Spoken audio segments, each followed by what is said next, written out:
ನಮಸ್ಕಾರ ಸ್ನೇಹಿತರೆ, ಎಲ್ಲರಿಗೂ ಮಾನು ಮನೋಜ್ ಕನ್ನಡ ಯೂಟ್ಯೂಬ್ ಚಾನಲ್ಗೆ ಸ್ವಾಗತ.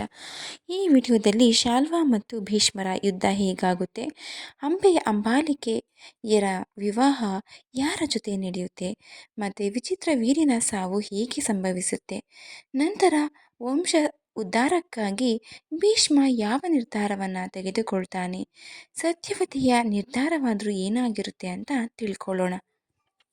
ಶಾಲ್ವನ ರಣನಿನಾದವನ್ನ ಕೇಳಿ ಭೀಷ್ಮನ ಮುಖ ಕೆಂಪಾಗುತ್ತೆ. ಧೂಮರಹಿತ ಯಜ್ಞೇಶ್ವರನಂತೆ ಕಾಣ್ತಾ ಇರ್ತಾರೆ ಭೀಷ್ಮ. ಎಲ್ಲ ರಾಜರು ಶಾಲ್ವ ಭೀಷ್ಮರ ಯುದ್ಧವನ್ನ ಉತ್ಸುಕತೆಯಿಂದ ನೋಡ್ತಾ ಇರ್ತಾರೆ. ಹಸುವಿಗಾಗಿ ಎರಡು ಮದಿಸಿದ ಹೋರಿಗಳು ಘರ್ಜನೆ ಮಾಡುವಂತೆ ಭೀಷ್ಮ ಮತ್ತು ಶಾಲ್ವರು ಸಿಂಹನಾದವನ್ನ ಮಾಡ್ತಾರೆ. ಘೋರ ಯುದ್ಧವು ಪ್ರಾರಂಭವಾಯಿತು.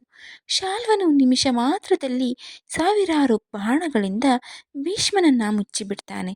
ಅವನ ಶರಪ್ರಯೋಗ ಚಾತುರ್ಯವನ್ನ ಕಂಡು ಉಳಿದ ರಾಜರೆಲ್ಲರೂ ಅಚ್ಚರಿಗೊಂಡು ಜಯಧ್ವನಿಯನ್ನ ಮಾಡ್ತಾರೆ. ರಾಜರ ಜಯಕಾರವನ್ನ ಕೇಳಿ ಭೀಷ್ಮನ ಕೋಪ ಇಮ್ಮಡಿಯಾಗುತ್ತೆ. ಗರುಡನು ಹಾವನ್ನು ಕೊಲ್ಲುವಂತೆ ಶಾಲ್ವನನ್ನು ಕೊಲ್ಲುವೆನು, ಅವನ ಬಳಿ ರಥವನ್ನ ಬಿಡು ಎಂದು ಸಾರಥಿಗೆ ಹೇಳ್ತಾನೆ. ಅನಂತರ ಸರ್ಪವನ್ನು ಕಂಡ ಗರುಡನು ನಿಮಿಷ ಮಾತ್ರದಲ್ಲಿ ಅಂತರಿಕ್ಷದಿಂದ ಕೆಳಗಿಳಿಯುವಂತೆ ಭೀಷ್ಮನು ಬಹಳ ವೇಗವಾಗಿ ಶಾಲ್ವನ ರಥವನ್ನು ಸಮೀಪಿಸಿ ವರುಣಾಸ್ತ್ರವನ್ನ ಪ್ರಯೋಗಿಸ್ತಾನೆ. ಅದರ ಪರಿಣಾಮ ಶಾಲ್ವನ 4 ಕುದುರೆಗಳು ತತ್ತರಿಸಿ ಹೋಗುತ್ತೆ. ಅದನ್ನು ನಿರ್ಲಕ್ಷಿಸಿ ಶರವರ್ಷವನ್ನೇ ಸುರಿಸುತ್ತಿದ್ದ ಶಾಲ್ವನ ಬಾಣಜಾಲವನ್ನು ಕ್ಷಣ ಮಾತ್ರದಲ್ಲಿ ಕತ್ತರಿಸಿದ ಭೀಷ್ಮನು ಪುನಃ ದಿವ್ಯಾಸ್ತ್ರವೊಂದನ್ನು ಪ್ರಯೋಗಿಸಿ ಶಾಲ್ವನ ಸಾರಥಿಯನ್ನು ಯಮಪುರಿಗೆ ಕಳುಹಿಸ್ತಾನೆ. ಇಂದ್ರಾಸ್ತ್ರ ಪ್ರಯೋಗದಿಂದ ಶಾಲ್ವನ ರಥದ 4 ಕುದುರೆಗಳನ್ನು ಸಾರಥಿಯನ್ನೇ ಅನುಸರಿಸುವಂತೆ ಮಾಡ್ತಾನೆ. ಸಾರಥಿ ಮತ್ತು ಕುದುರೆಗಳಿಂದ ಶಾಲ್ವನು ಮುಂದೇನು ಮಾಡಬೇಕೆಂದು ತೋರದೆ ಭ್ರಾಂತನಾಗಿ ನಿಲ್ತಾನೆ. ಸೋತವರನ್ನು ಕೊಲ್ಲುವ ಸಂಪ್ರದಾಯ ಭಾರತ ವಂಶದಲ್ಲಿ ಇಲ್ಲ. ಅಂತೆಯೇ ಭೀಷ್ಮನೂ ಸಹ ಕಂಗೆಟ್ಟ ಶಾಲ್ವನನ್ನು ಸಂಹರಿಸದೆ ಜೀವಸಹಿತವಾಗಿ ಬಿಟ್ಟು ತನ್ನ ರಥವನ್ನು ರಾಜಧಾನಿ ಕಡೆಗೆ ತಿರುಗಿಸ್ತಾನೆ.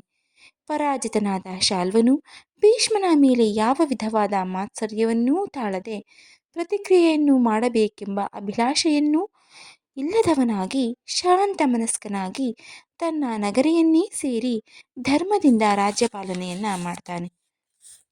ಇತ್ತ ಕಡೆ ಸ್ವಯಂವರಕ್ಕಾಗಿ ಬಂದಿದ್ದ ರಾಜರೆಲ್ಲ ತಮ್ಮ ತಮ್ಮ ದೇಶಗಳಿಗೆ ಸೇರ್ತಾರೆ.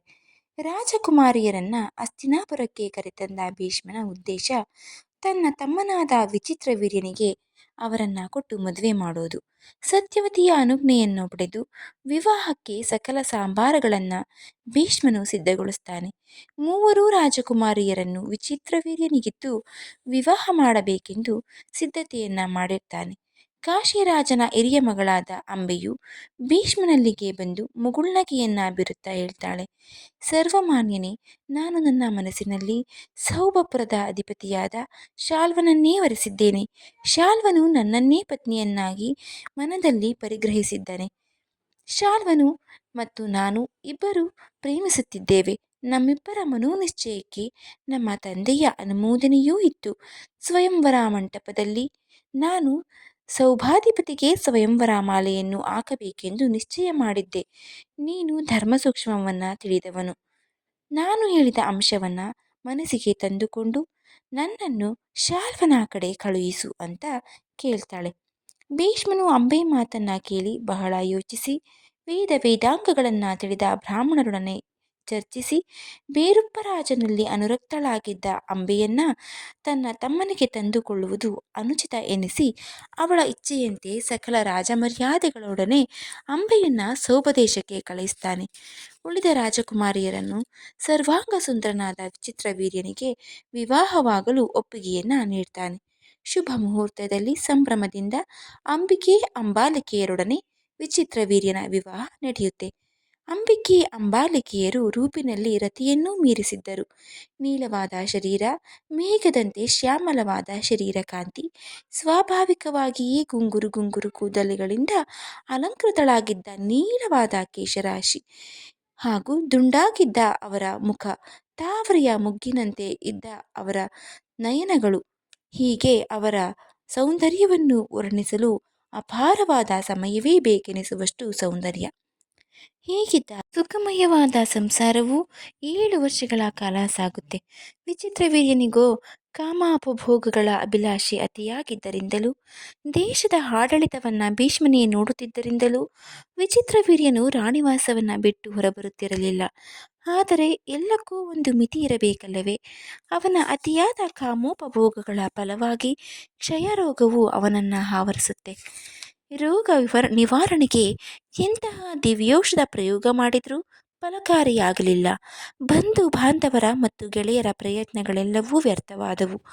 ಸೂರ್ಯನು ಅಸ್ತಂಗತನಾಗುವಂತೆ ಆನಂದಮಯವಾಗಿದ್ದ ಸಂಸಾರದಲ್ಲಿ ದುಃಖಮೂರ್ತಿಯನ್ನು ಪ್ರತಿಷ್ಠಾಪನೆ ಮಾಡಿ ವಿಚಿತ್ರವೀರ್ಯನು ಯಮಾಲಯವನ್ನ ಸೇರ್ತಾನೆ.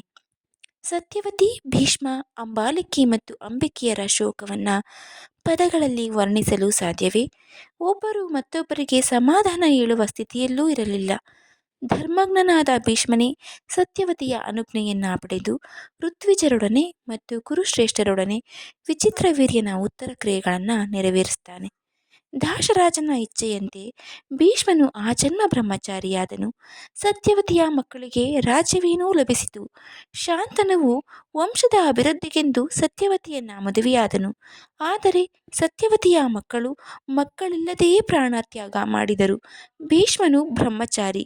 ಮುಂದಿನ ಗತಿಯಾದರೂ ಏನು? ಮಾನವನ ಅಭಿಲಾಷೆಯೇ ಒಂದಾದರೆ ದೈವದ ಇಚ್ಛೆಯೇ ಮತ್ತೊಂದಿರುವುದಕ್ಕೆ ಇದೊಂದು ಉತ್ತಮ ನಿದರ್ಶನವಾಯಿತು. ಹಾಗಾದರೆ ಸಂತಾನೋತ್ಪಾದನೆಗಾಗಿ ಸತ್ಯವತಿ ಮತ್ತು ಭೀಷ್ಮನ ಮುಂದಿನ ಯೋಚನೆಯಾದರೂ ಏನು? ಮಹಾಭಾರತದ ಮಹಾವಂಶವೃಕ್ಷ ಹೇಗೆ ಬೆಳೆಯುತ್ತೆ? ಪಾಂಡವರು ಮತ್ತು ಕೌರವರ ಜನನ ಹೇಗಾಗುತ್ತೆ? ಮುಂದಿನ ವಿಡಿಯೋದಲ್ಲಿ ತಿಳ್ಕೊಳ್ಳೋಣ. ಈ ವಿಡಿಯೋ ನಿಮಗೆ ಇಷ್ಟ ಆಗಿದ್ರೆ ದಯವಿಟ್ಟು ಶೇರ್ ಮಾಡಿ, ಲೈಕ್ ಮಾಡಿ, ಸಬ್ಸ್ಕ್ರೈಬ್ ಮಾಡಿಕೊಂಡು ನೋಡಿ. ಹಾಗೆ ನಿಮ್ಮ ಅನಿಸಿಕೆ ಅಭಿಪ್ರಾಯ ಏನೇ ಆಗಿದ್ರೂ ಕಮೆಂಟ್ ಬಾಕ್ಸ್ನಲ್ಲಿ ತಿಳಿಸಿ. ಮುಂದಿನ ವಿಡಿಯೋದಲ್ಲಿ ಸಿಗ್ತೀನಿ. ಧನ್ಯವಾದಗಳು.